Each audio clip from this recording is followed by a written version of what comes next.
अगर नेपाल का और बांग्लादेश का जेनजी सड़कों पे उतर के अपने देश की सरकारों को बदल सकता है, तो हमारे देश का जेनजी पेपर लीक करने वाले मंत्रियों को जेल नहीं भेज सकता है।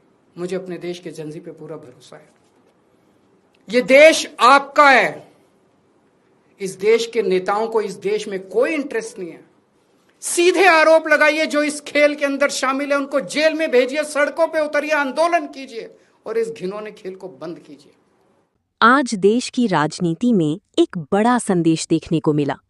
अरविंद केजरीवाल ने खुलकर जैन जी से कहा, अगर अपने हक और अधिकार के लिए लड़ना है तो घरों से बाहर निकलना पड़ेगा, आवाज उठानी पड़ेगी और मैं आपके साथ खड़ा हूं।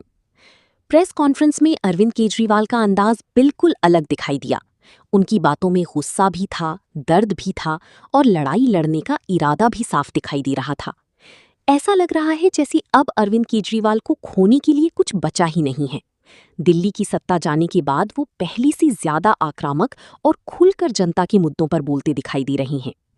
आज वो सिर्फ भाषण नहीं दे रही, बल्कि जैन जी की आवाज बनकर उभरने की कोशिश कर रही हैं।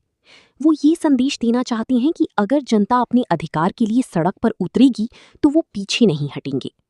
अब सवाल सिर्फ राजनीति का नहीं रहा, सवाल हक और अधिकार का है।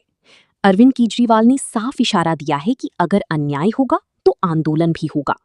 और अब जैन जी को भी ये सोचना पड़ेगा कि सिर्फ इंतजार करने से कुछ नहीं होगा।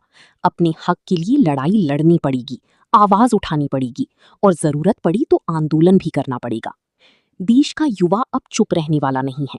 जिस मेहनत से सपने बनते हैं, अगर वही सपने बार बार टूटेंगे तो जनता सवाल भी पूछेगी और सड़क पर उतरकर जवाब भी मांगेगी।